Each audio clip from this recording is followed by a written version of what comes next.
What is up, guys? Today I'm finally back making another video for you guys. I got my Miami shirt on. I'm ready to probably get my heart broken in the Pitt game today, but regardless, we're going to get into some quick reactions from Thursday and Friday, so these past 2 days of college football in week 14, and then getting into predictions for today's games. So starting with,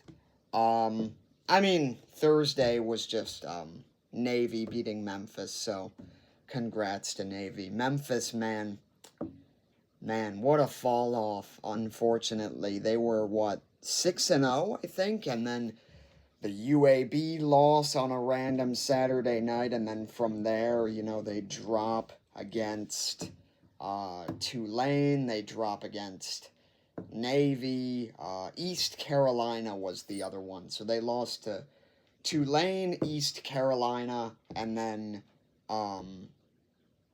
Navy 2 nights ago. So 8-4 is not the result that any of them were thinking or hoping for after the start of the season, at least. But Navy is going to have to hope that I think Tulane loses, otherwise they are not in, which is not very likely.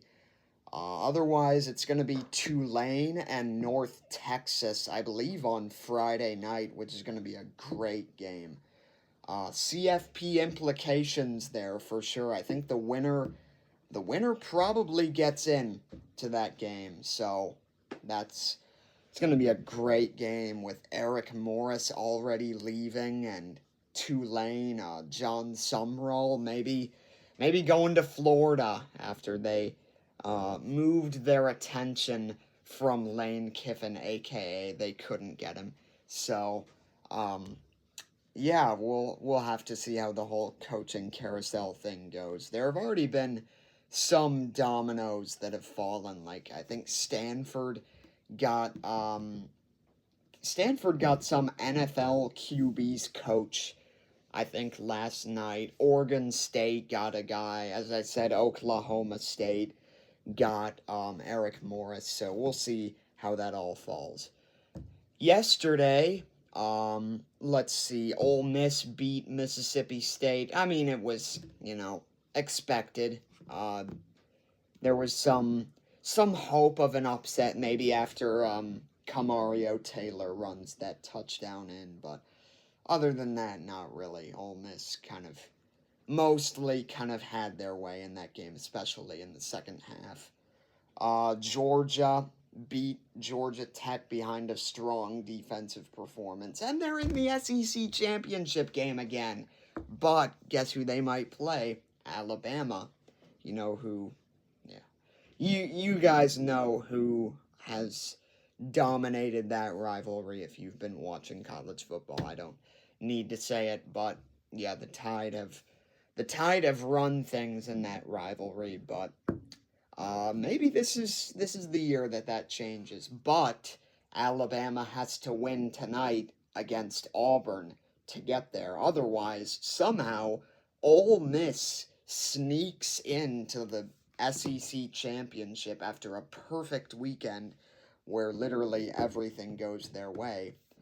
One of the things that went their way, a quick transition, Texas beat Texas A&M. I'm not gonna lie, I didn't honestly see that one coming, and now Texas now has a outside path to the CFP somehow, so there are going to be arguments for them to be in there, even though they lost to Florida. They lost to Florida, and they're still going to be considered in, or considered as a team to be in, maybe, I should say. Anyways, I could go on and on, as you guys know, but today we have some great games. We have Ohio State, Michigan, Miami, Pitt, Oregon, Washington, Vandy, Tennessee, Alabama, Auburn, SMU, Cal, Virginia Tech, Virginia. Those are games that have ACC championship implications. So, oh, I forgot to mention Arizona State losing. That's big because now the Big 12 championship game is locked between BYU and Texas Tech. Now, those teams could lose and then still have to play next Saturday. So, a rematch at a neutral site. It is still in Texas, so, you know, not sure how that um, I don't know how far Lubbock and Arlington are from each other. I don't think they're that far. So maybe still a slight advantage for Texas Tech in terms of the fans, but BYU fans will travel, I know. So should be a good game there. I'm excited for that. Both of those teams playing not very difficult competition today, so they should both win, but you never know. Ohio State, Michigan, man, this has been obviously the game for for all of eternity, but it has been Michigan's game the last 4 years, and last year felt like the year that Ohio State was going to do it. Michigan was what, 6-5, and then Ohio State was just one loss, so 10-1, and they were well on their way to the Big Ten title game, a rematch with Oregon, who, as we all know, they got later on in the Rose Bowl, and they ended up winning. Not to trigger any Oregon fans here, if there are any, but um, Ohio State has lost control of the rivalry. Is today the day that they get it back? Jeremiah Smith's birthday, I think. That's what I've heard. So, happy birthday, Jeremiah Smith, if you're watching. He's he's not. I know. I'm not that deluded. But big chance Ohio State gets into the Big Ten title game with a win. Michigan has to win, and then they need Oregon to lose to get in, which honestly at this point might be their best path. I don't know if they're going to get in as an at-large bid, but a win today certainly helps. A loss, and you can forget it. They're out of there. They're not getting in with a home loss, and 3 losses along the way. So who do I have winning? I think I'm gonna lean Ohio State today. I think, Bryce Underwood and this offense, they've been a bit suspect throughout the whole season, and I just don't. I mean, Ohio State's defense has been just having their way with anybody and everybody this season. I mean, even Texas at the beginning of the year. Although that was in August, so it doesn't really matter according to the CFB committee. But I think I'm gonna take Ohio State here. Um, Probably a close, low-scoring game as it usually has been these past few years, or it was last year. 2 years ago, I think it was kind of like medium scoring. I don't know if that's a term, just made it up, but it was like what, 30-24. So it was I don't know. Anyways, I've got Ohio State in this one. In terms of who I'm rooting for, I will say I'm rooting for Ohio State just for the sole purpose that we get to see Ohio State and Indiana next Saturday. That would be huge. So I'm rooting for Ohio State. I don't have any personal affiliations in the game, so nothing there. So whether you're OH or Go Blue, hope everybody has fun. One team clearly will not. But moving on, Miami Pitt. All right, this is the game that will be on in our household. Miami. The problem is, I just think no matter who has the more talented team, no matter what the Vegas odds say, no matter who's in the Heisman front running and who's not, or not that anybody is on our team, but anyways, um, this is just a game that Miami loses. This is a game that Miami loses. In years past, this exact game, I mean, back in, I think, 2017 it was. I have been watching for that long, so back in 2017, we went to Pitt and actually lost when we were undefeated. We're 9-2. We were undefeated that year. It was Kenny Pickett's first career start, and we got toyed around with. Does the narrative change this year? I wish it could. I wish it could.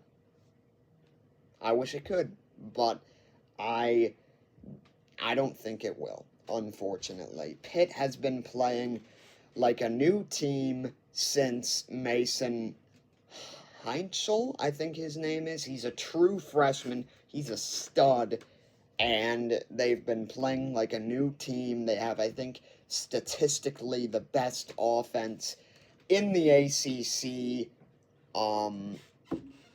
Since he has taken over for Eli Holstein, and I have this game going Pitt's way. I just do. I hope that I am wrong.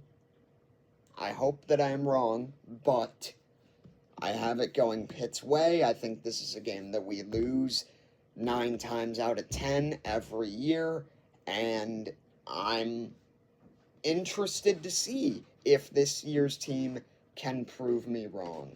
I don't know if we will, but I'm interested to see. Moving on to the afternoon slate, maybe not as many big games, but still some big games. You know, Oregon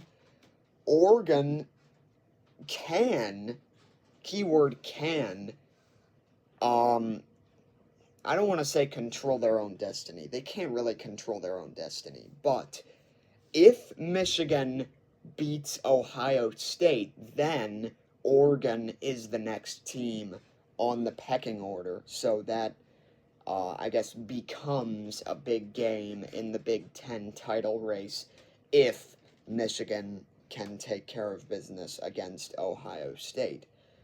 Oregon, if both of them lose, Ohio State and Oregon, then it would be Michigan who sneaks in to face Indiana. I don't think, between the two, I think that's probably a pretty low chance of that happening, but you never know.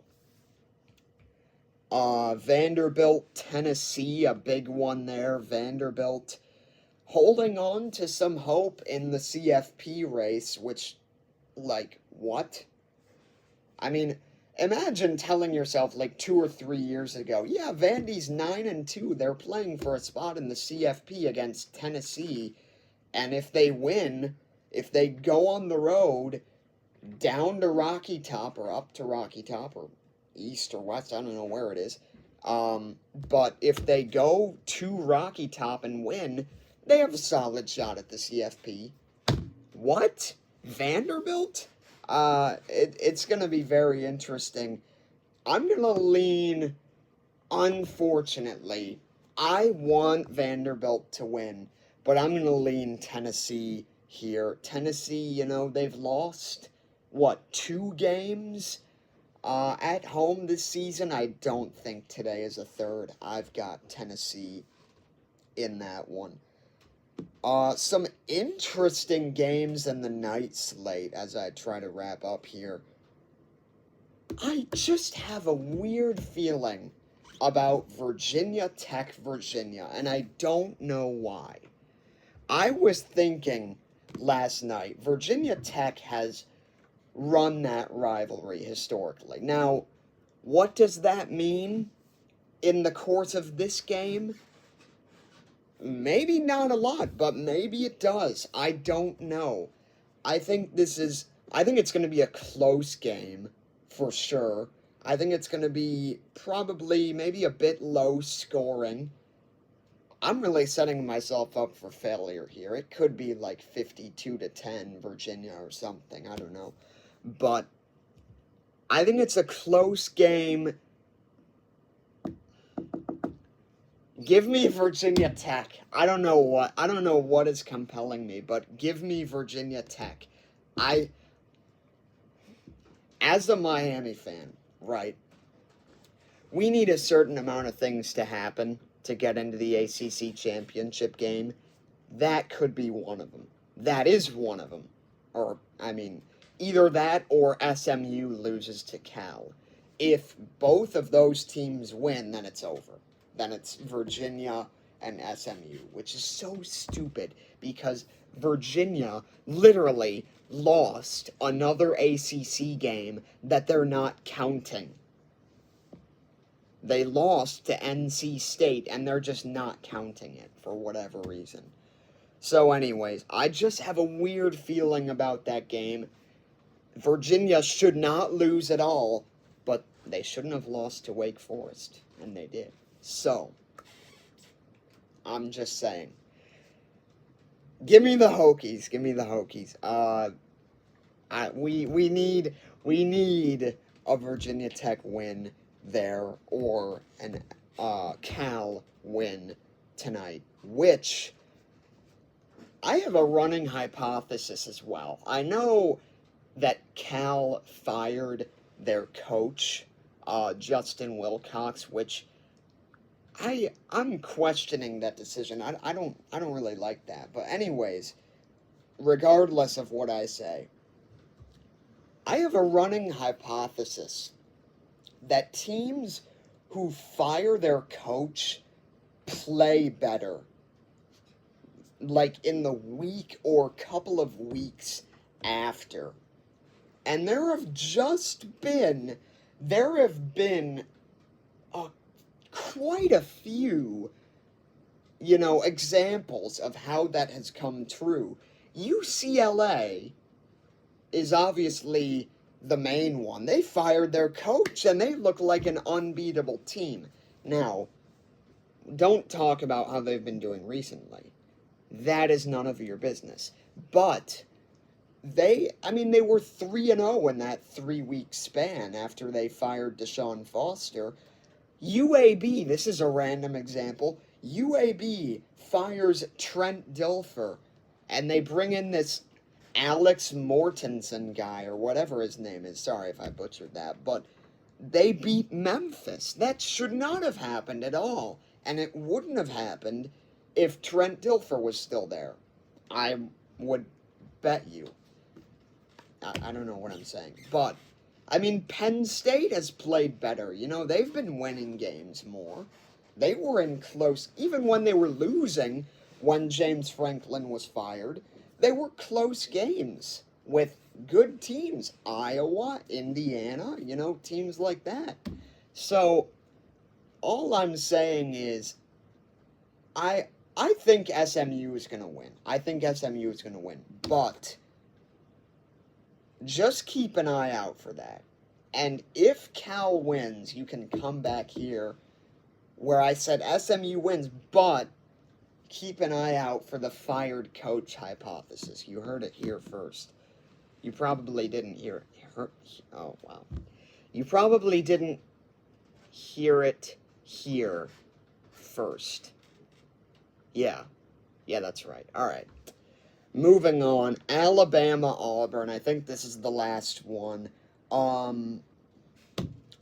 Alabama is fighting for a spot in the SEC championship. They win, they play Georgia, who, as I said, they have quite honestly run that rivalry in the recent years. Auburn is fighting not only for bowl eligibility, but I think the more important thing is that they screw over Alabama. I think that's what they're fighting for. This is going to be a close game. The spread is 4.5. I think that's, I think it's a one-score game. I think, we had overtime a couple of years ago. What was it, 2020? 2021 we had overtimes. 2023 was the 4th and 31. 4th and goal at the 31. Alabama probably doesn't make the CFP if they don't convert, and if they lose that game. They win that game. They convert on 4th and 31 for a touchdown. They go on, beat Georgia, and then they kick Florida State out of the CFP. Well done.